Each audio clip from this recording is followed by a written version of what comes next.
छत्तीसगढ़ के मरवाही क्षेत्र से एक बड़ी घटना सामने आई है, जिसमें आत्मानंद स्कूल में पढ़ने वाली 9वीं कक्षा की एक छात्रा के साथ वहीं के एक शिक्षक ने बलात्कार किया। खबर ये मिली है कि जनवरी महीने में जबकि प्रैक्टिकल के एग्जाम होते थे, तब लड़की को बहला फुसलाकर वो कहीं ले गया और उसने उसके साथ रेप किया। इसके बाद भी आरोपी शिक्षक नहीं माना और कई बार इस घटना को उसने अंजाम दिया। बालिका की जब तबीयत खराब हुई और उसके परिजन उसको अस्पताल ले गए, तब पता लगा कि वो गर्भवती है। जब छात्रा से पूछताछ की गई, तब उसने बताया कि उसके साथ ऐसा हुआ है। छात्रा की उम्र 16 साल की बताई जा रही है, वो नाबालिग है। जबकि जो शिक्षक है वो जुगल किशोर दिनकर नाम का, जिसकी उम्र 35 साल है, वो छात्रा पर बुरी निगाह रखता था और प्रैक्टिकल परीक्षा के दौरान उसने छात्रा को बहला फुसलाकर उसको अपनी हवस का शिकार बनाया। ये भी सिलसिला 2-4 महीने तक चल रहा था। इसी बीच लड़की की पहचान एक रिश्तेदार के परिचित से हुई, जिसका नाम त्रिलोक आर्मो है। उसकी उम्र 30 साल है। उसने भी उस लड़की के साथ दोस्ती की, शादी के सब जवाब दिखाए और वो भी उसके साथ इंटीमेट हुआ। त्रिलोक आर्मो ने भी उस लड़की को अपनी हवस का शिकार बना लिया। इस तरह 2 युवकों के द्वारा एक नाबालिग लड़की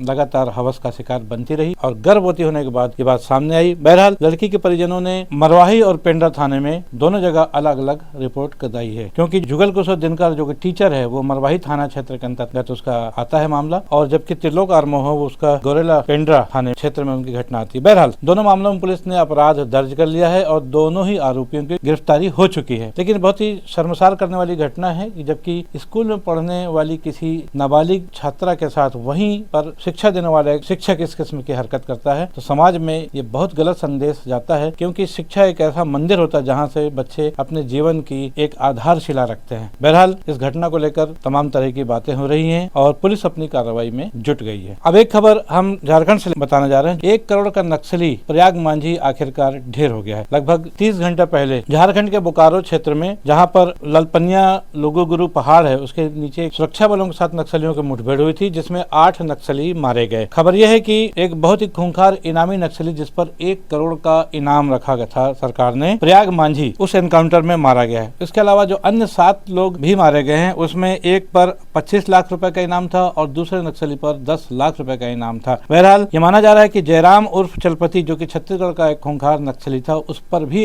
1 करोड़ का इनाम रखा था सरकार ने। और उसी तरह का ये भी नक्सली था जो कि सेंट्रल कमेटी जो CPIM की जो है उसका सदस्य था, प्रयाग मांझी। और झारखंड सहित बिहार, छत्तीसगढ़ और उड़ीसा के क्षेत्रों में इसकी गतिविधियां चलती रहती थी। देखा जाए तो गिरिडीह, बोकारो, चाईबासा और धनबाद, जो कि झारखंड में आते हैं, इन चारों जिलों में उसके ऊपर 60 से ज्यादा मामले दर्ज थे। लेकिन हम अन्य प्रदेशों की बात करें, जिनमें कि बिहार, छत्तीसगढ़ और उड़ीसा भी आते हैं, तो 100 से अधिक मामले प्रयाग मांझी के ऊपर चल रहे थे और चारों प्रदेशों की पुलिस को उसकी तलाश थी। केंद्रीय गृह मंत्री अमित शाह के द्वारा जो अभियान चलाया जा रहा है छत्तीसगढ़ में, खासतौर पर 31 मार्च 2026 डेडलाइन रखी गई है और उस दिशा में देखा जाए तो ये एक और सफलता सुरक्षा बल के जवानों को मिली हुई है। बहरहाल ये भी खबर है कि 7 महीने पहले यानी 21 सितंबर 2024 को उसकी पत्नी जया मांझी भी इलाज के दौरान रिम्स अस्पताल में उसकी मौत हो गई थी। खबर ये भी कि गाल ब्लैडर कैंसर से वो जूझ रही थी और उसकी पत्नी जया मांझी पर भी 25 लाख रुपए का इनाम था। वो भी महिला विंग की एक बहुत ही खास सदस्य हुआ करती थी। जब उसको ये बीमारी हुई तो नाम बदलकर वो एक निजी अस्पताल में इलाज करवा रही थी। पुलिस को जब जानकारी मिली तो 16 जुलाई 2024 को अस्पताल से ही जया मांझी को गिरफ्तार किया गया था, लेकिन उसका इलाज चूंकि चल रहा था, आखिरकार 21 सितंबर 2024 को जया मांझी ने अस्पताल में ही दम तोड़ दिया। बहरहाल अब हम बात करेंगे छत्तीसगढ़ की। छत्तीसगढ़ के मुख्यमंत्री विष्णुदेव साय ने सोमवार को दिल्ली जाकर के केंद्रीय गृह मंत्री अमित शाह से मुलाकात की। उनके साथ उनके chief secretary Amitabh Jain, DGP Arun Dev Gautam, अपर मुख्य सचिव मनोज पिंगुआ, IG सुशील द्विवेदी, CM के प्रमुख सचिव सुबोध कुमार सिंह, उनके सचिव राहुल भगत, प्रमुख सचिव जो विधि विभाग के हैं वो रजनीश श्रीवास्तव और गृह विभाग के सचिव नेहा चंपावत सहित अन्य कई अधिकारी भी इस दौरान मौजूद थे। और एक ज्वाइंट मीटिंग हुई और ज्वाइंट मीटिंग में जो 2 प्रमुख मुद्दे थे उन पर चर्चा हुई और इनमें पहला मुद्दा ये था कि 3 नए आपराधिक कानून जो बनाए गए हैं उसके क्रियान्वयन को लेकर के एक समीक्षा की गई, क्या हो रहा है, क्या होना चाहिए। और साथ ही साथ नक्सलवाद के खिलाफ जो एक अभियान चल रहा है छत्तीसगढ़ में, उसके स्थायी समाधान के लिए और आगे क्या विशेष रणनीति बनाई जा सकती है, इस पर भी केंद्रीय गृह मंत्री के साथ छत्तीसगढ़ के तमाम अधिकारियों की, जिसमें मुख्यमंत्री विष्णुदेव साय स्वयं मौजूद थे, एक लंबी बातचीत हुई। देखना है कि आने वाले समय में इस बैठक का आगे किस तरह से क्रियान्वयन होता है। अब एक और खबर है जो कुम्हारी टोल प्लाजा संबंधित है। कांग्रेस के पूर्व विधायक विकास उपाध्याय के नेतृत्व में कुम्हारी टोल प्लाजा को बंद करने के लिए एक आंदोलन पिछले कुछ दिनों से चलाया जा रहा है। 2 दिन पहले भी एक बार फिर विकास उपाध्याय अपने साथियों के साथ वहां पहुंचे और उन्होंने वहां पर चक्का जाम करके प्रदर्शन करके अपनी बात रखी। विकास उपाध्याय और उनकी टीम ने खासतौर पर एक बैनर बनाया हुआ था, इसमें गब्बर सिंह टैक्स कहा है उसके जो टोल वसूला जा रहा है। ये भी कहा गया कि नितिन गडकरी जो कि इस विभाग के मंत्री हैं, उन्होंने कहा है कि 60 किलोमीटर के दायरे में कोई दूसरा टोल नहीं हो सकता। और उसके बावजूद जबकि इसको बाकायदा अवैध घोषित किया जा चुका है कुछ साल पहले, ऐसा कहा जाता है कि किसी ने याचिका लगाई थी हाईकोर्ट में, वो उसके वजह से उसको बीच में बंद भी कर दिया गया था। अब ये फिर दोबारा कैसे चालू हो गया और इसके पीछे क्या वजह है, किसका हाथ है और इसको बंद क्यों नहीं किया जा रहा है, बहुत सारा सवाल है। जब कांग्रेस की सरकार रहती है तो भारतीय जनता पार्टी लोग उठाते हैं और जब भारतीय जनता पार्टी की सरकार रहती है तो कांग्रेस वाले उठाते हैं। लेकिन इस पूरे मामले में पिसती है क्षेत्र की जनता। विकास उपाध्याय कहना है कि पहली बात तो ये टोल प्लाजा अवैध है, इसको बंद होना चाहिए, और नहीं तो जैसे स्थानीय टोल प्लाजाओं में स्थानीय लोगों को छूट रहती है वैसे ही रायपुर, दुर्ग और भिलाई के लोगों को यहाँ पर छूट मिलनी चाहिए। देखते हैं कि आने वाले समय में इस आंदोलन से और क्या आगे रिजल्ट निकलता है। अब एक खबर है जो कि कोरबा से, कोरबा में एक पटवारी को 10,000 रुपए की रिश्वत लेते हुए गिरफ्तार कर लिया गया। गिरफ्तार पटवारी का नाम सुल्तान सिंह बंजारी बताया जा रहा है। खबर है कि पसान थाना क्षेत्र के अंतर्गत आने वाले सुमार सिंह किसान है, उसने अपने जमीनी जो दस्तावेज है उसका ऑनलाइन रिकॉर्ड चढ़ाने के लिए पटवारी सुल्तान सिंह से बात की थी और वो उसको लगातार आश्वासन दे रहा था, घुमाता जा रहा था। आखिरकार उसने 10,000 रुपए की मांग की और 10,000 रुपए दिए बिना उसको अटका के रखा था। तब जाकर के सुमार सिंह ने, जो कि किसान है, उसने एसीबी की मदद ली, एंटी करप्शन ब्यूरो में जाकर के शिकायत दर्ज कराई और उनके निर्देश पर ही पैसे लेकर के उसने सुल्तान सिंह को,